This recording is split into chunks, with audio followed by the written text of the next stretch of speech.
Hello everybody, I'm Karina Murphy from Yeaman Real Estate, and today I am sitting down with Jeff Fredrickson, who is the owner and founder of Crown Construction. I just got an amazing tour of their showroom, and I have to say that I'm so impressed and I cannot wait to redo my kitchen. How are you today, Jeff? Great, thank you. Thanks for the opportunity. Absolutely, thanks for sitting down with me. So I was looking at some of your bio, and it looks like you have been in business for over 30 years. Yeah, 1986 we came here, so I think that's 33 years. That's exciting. It's such longevity, and I hope that maybe we can share a little bit about the things that you've done over the years to keep your business going and to keep it alive, and maybe even Sure. even some of the things that you do with your employees. I'm hoping Sure. we might be able to provide some people with ideas in that way. So tell me about your business. So we're mainly a residential remodeling business. We have 35 to 40 people working for us. All have different skill sets, so we're pretty comprehensive. I mean, we have a handyman service that's phenomenal, 1 or 2 hour, right up to building a $500,000 home. Wow. Which we maybe do 1 or 2 of those a year. But our bread and butter is really residential remodeling. Right. Kitchens, bathrooms, siding, roofing, windows, additions, that sort of thing. Yeah. Right, and it looks like you are incredibly comprehensive in terms of how you service clients, from the time that they decide that they might want to do something to the actual taking it to the next level and actually doing it. So you provide the service of consulting before you Yes. do anything else. Yes. So how does that work? Yeah, so it starts by a project consultant meeting. Like say we talked about your kitchen. So I would come over to your house, ask you a bunch of questions. You would be doing all the talking.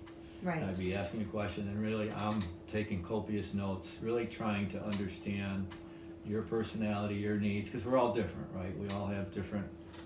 It's amazing how we're different. So we have to learn about you, and then really from that interview, usually we'll get some ideas together and come up with some thoughts of, like for instance, I'm going to find out what you dislike about your kitchen, what's kind of driving you nuts, or what are you frustrated with. Look at it. Actually open up all the cabinets and see how your stuff is placed, and then get an understanding of that. I think you're quite a cook, right? So I do like to cook. yeah, so that's an important part of it, right? So Accessibility. Accessibility. Yeah. You like that one cabinet I showed you that we had a cabinet that it pulls down and you can get to it easy. So It's excellent for short people. yeah. Yes. So we had that information.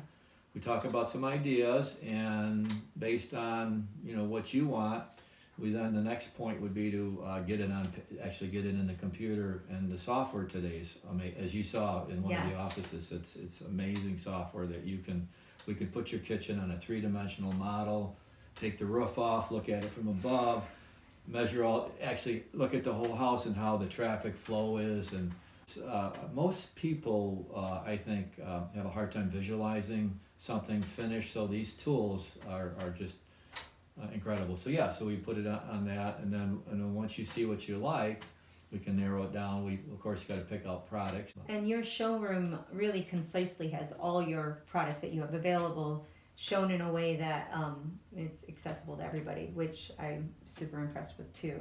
Thank you. I love our showroom. It's really a kind of a boutique type show. It's not huge, but it's got everything you need, to all the bells and whistles and the different choices, because there's a lot of choices nowadays, and it's really nice for people to see.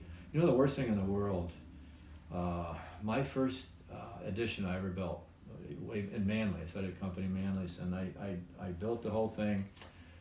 They loved it, and I asked them, I said, is there anything we could have done differently?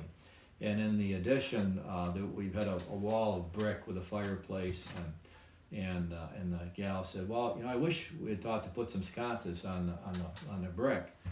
And I didn't even know what a sconce. I said, what the heck's a sconce? Found out what a sconce was at the wall light, and I was able to Very elegant. Yeah, right.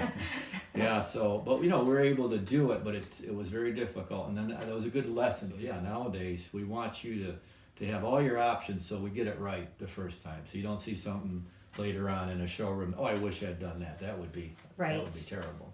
And your products are high quality products that aren't going to be things that degrade after a few years. They're things that will have pretty much a lifetime of use if that's what. Yeah, we offer actually 3 grades of products: good, better, best. So depending on your budget, will determine what grade of product you would like. Let's talk a little bit about owning a business for 33 years. What do you think it takes to make that happen? What have been your challenges, and what have you needed to do to just kind of keep it going and keep the energy going? Never a dull moment.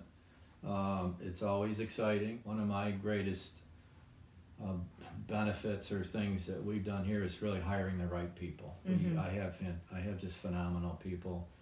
They're wonderful. So that makes a huge difference. If you have great people and we all get along and we all are self-motivated and we respect each other. So that's been a huge. I've always been able to keep great people, and that's just been a blessing, I guess. Yeah. It's been really helpful, I guess. And you clearly enjoy what you do.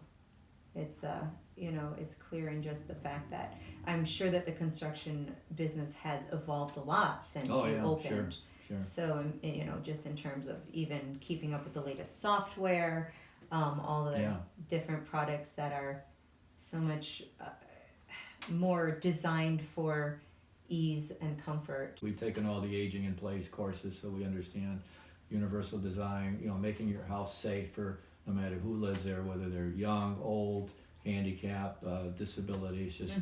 There's a lot of great information out there about that kind of stuff. Yeah. And so when people are looking to downsize and maybe buying a house that they want to remodel and grow old in, you can come in and think about where they're at now, but also where they might be in 20 years. Yeah, that's a great point. That's something I really enjoy. It's proven, Cornell's done a lot of studies on this, that if you can stay in your house, where you either a downsized house or the house you grew in, if you can actually stay there till the day you're gone, your quality of life is always highest. If you really? Yeah, so I had no idea. Yeah, so but the key there is to make it safe. When we're 80 and 90, if someone falls, that's when their life changes. You commented about our stairs. We have lights on the stairs, so as we're older, we want to see the stairs. Any differences in heights, we want to accentuate. Grab bars, even simple things to a handle. As we get older, a round knob, which is harder for an older person to open, where a lever handle, so much easier. You're carrying a bag of groceries. Like gravity, Yeah, gravity, exactly. Yeah. Like so there's a lot of So making your house safe is, and the baby boomers now are all that's what they need. They don't want to move into a nursing home and even assisted living. Let's talk a little bit about the community, because you've clearly been in this Cortland, Dryden area for a while. Did you grow up here? No. I moved here in 1986. What I love about this area is, number one, it's so beautiful. I mean, outside of the city, there's just nature is just phenomenal. You got your lakes, your rivers. I'm a hunter. I'm a bow hunter, and I'm a fisherman. So I love being on the lake on a Saturday or a Sunday, or I know you bicycle, you bike ride, right? And so my wife and I bike. So there's so many beautiful trails, as you know. Crown Construction, we built a food bar for the Hangar Theater in Ithaca. Yeah. And I've gone to a few places. Yeah, I was just there this like a month or so ago, and it was really nice. Neat. Yeah, it's really nice. Yeah. So doing that, we've ended up sponsoring a couple years and got to really know Michael, the artistic director there, and a lot of the actors and actresses, and it's really a phenomenal. I mean, this community for the arts is just phenomenal. I mean, they're getting talent from New York City all the time. I know. It's just music. I know you're a musician. There's just you cannot get bored living in Cortland. There's just so much to do. You really can't. I know. There is so much to do, and for such a small community, it's impressive for sure. Yeah. I do wish you know, in my wish list for Cortland, I can say that. I wish we had a trail like Dryden has a trail. Yeah. That trail and the rail trail that they're extending to Ithaca is so exciting to see. Yeah. I always, and I know a lot of other people in Cortland think about, you know, the possibility of having one along the Tee-Off Neoga. That'd be a great idea. I know there's some resistance to it from some of the homeowners. Yeah, I think some of the private landowners are just, you know, I get it, you know, it's their property. But in Ithaca, because I've remodeled a lot of homes on that trail, and you're really, people that are on the trail are very healthy, they're very positive, they're, you know, nature lovers, they're not going to bother and you. I really you feel hardly like, even notice they're walking by, really. And it really adds to the quality of life. I come down to Dryden because my son goes to Dryden, and I will run the trail, or sometimes I run around the lake if I'm really, you know, training for something. That's a tough run. I don't do it that often. But I've never done it, so the nature in the area and the recreation opportunities are really pretty boundless. Yeah, good word. Yeah. Good word. Yeah. Thanks. When we started, we like doubled in size for like, I don't know, 6 years in a row. It was just phenomenal. And before the recession, I would say that our pricing, our overhead got a little out of hand, and I think we got expensive actually. And when I would meet with people, they would always tell me, or not always, but a lot of times they'd say, you know, I hear you're really good, but you're expensive. And that always kind of bothered me a little bit. And anyhow, we hit the recession, which was tough for everybody. Right. I cut our company right in half. I had to. I cut it in half for a period of several years. I used to drive a big truck, which was fun. It's great for deer hunting, but you know, now I drive a Subaru. You know, and we just cut back. We just got rid of stuff. We lowered our overhead dramatically, and we restructured. You know, instead of 3 bookkeepers, I have 1 bookkeeper now. So today, when I meet with people, I still hear sometimes, well, I hear you're really expensive, but you're good. But then when they get our proposal, we're very competitive. Right. So I think people don't realize, if they haven't talked to us or gotten a proposal, that we're very competitive. I'm a green person. I don't want to, you know, why should I drive a big truck if I really don't need it? My kids are all grown up, you know. So I'm very happy with my Subaru and your bookkeeper. And my bookkeeper, who's phenomenal. Yes. You know, I always tell her she's the best bookkeeper ever. One of your questions was, well, how do you motivate your employees and that sort of thing? And I was thinking about it, and really, to me, the answer is number one, to hire people that are self-motivated, which we have here. But also, the best way I can motivate my employees is to do the right thing, and for me to be an example. And really, for me to be a servant, you know. I mean,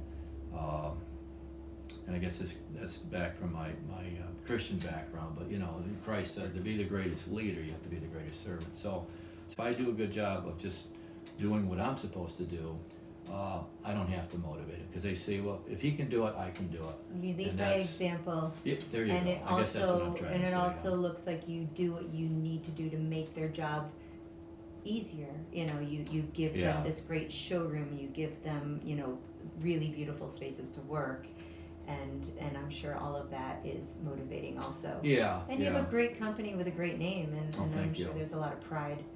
A lot of pride, and you know, it's also respect. I think is I think there's a shortage. It seems like there's a shortage of respect nowadays, and that's you know, if we respect each other, we're all going to do it. We're all going to be motivated to help each other, I guess, if that makes sense. Yes, it makes complete sense.